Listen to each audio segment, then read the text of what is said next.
We are joined via Zoom by Professor Jaco Barkhuizen. He's the head of Department of Criminology at the University of Limpopo. Prof, a very good afternoon. Thank you for your time here on the SABC. Thank you for having me. So perhaps we're exploring and trying to put the pieces of the puzzle together. And, you know, based on your area of expertise, we're questioning, how do you think the two have managed to evade justice for so long, given the gaps in the system that had been identified through this case alone? Well, there was a massive systems failure first at the Mankwang private prison. Let's start there. There was a huge failure there.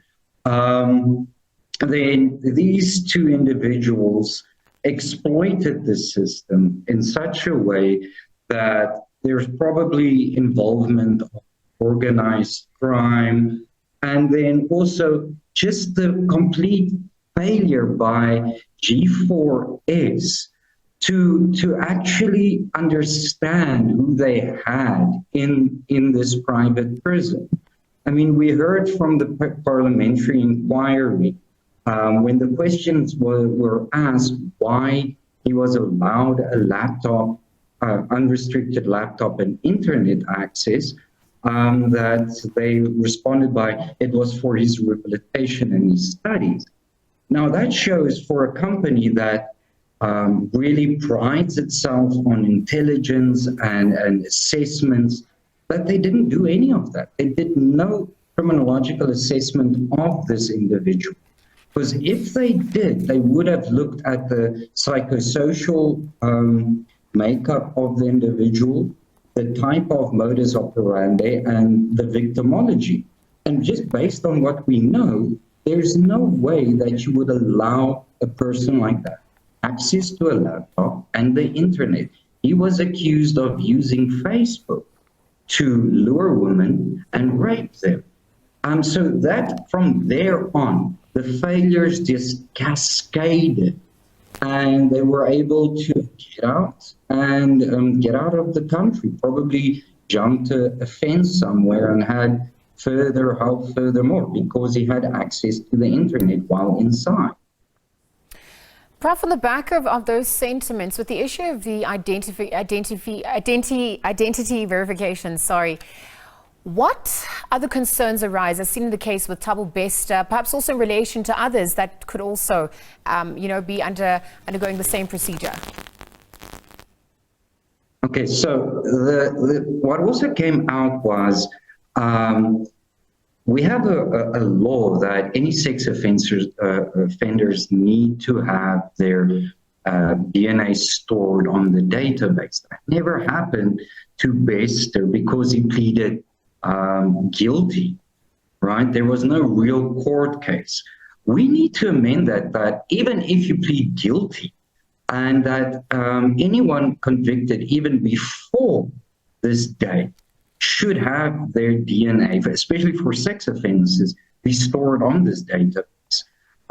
Just to explain, serial killers sometimes go to prison, not because of because of the murders they commit. They sometimes go to prison for other offenses. So if we can have everyone that's ever been convicted of sexual offenses on a database, and they go back and we test, a lot of sexual crimes would be solved. But unfortunately, the law is not written like that, and that is something Parliament also needs to be addressing as part of this Thabo Bester question, because, like you said, there's no question of identity. If we just did proper storing and proper DNA tests, this whole thing of trying to figure out where he was born, when he was born, would be moot, because we'd have his genetic profile.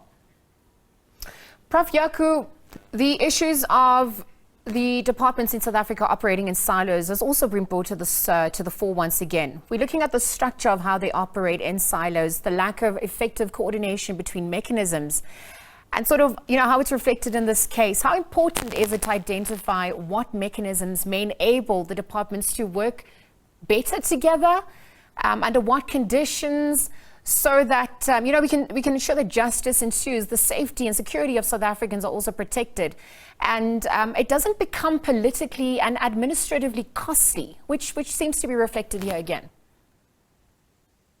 First of all, you are 100% correct. We don't need a Ministry of Police to stand separate to a Ministry of Justice, Correctional Services, and Prosecution. We do not need that.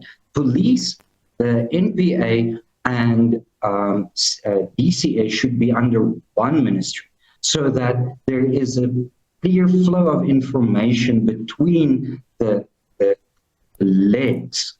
But currently it's separate. You have Justice, NPA, and DCAs, and then you have police on its own on somewhere else. And they don't share information effectively. If they're under one ministry, information sharing would be so much easier. And then information sharing between Home Affairs and the Ministry of Justice would also be easier. But currently, that's politically done. And the question should be, why can't we have this ministry solved under the Justice Ministry? Yeah, and I think that's some of the questions we have for the ministers in the different departments, perhaps on the back of the rearrest and the suspects appearing in court, the suspects now having been appeared in court. How confident should South Africans be that Bester will remain in prison following his daring escape? I would believe confident. The government is now super paranoid for anything regarding Thabo Bester. So he's probably going to be monitored 24/7. He'll have a huge entourage of guards wherever he goes. So the chances of him escaping is low at the moment, but you never know. But let's be confident. Jaco, thank you for your time here at the SABC. Again, we are left with so many more questions than answers at this point, but thank you for weighing in on that.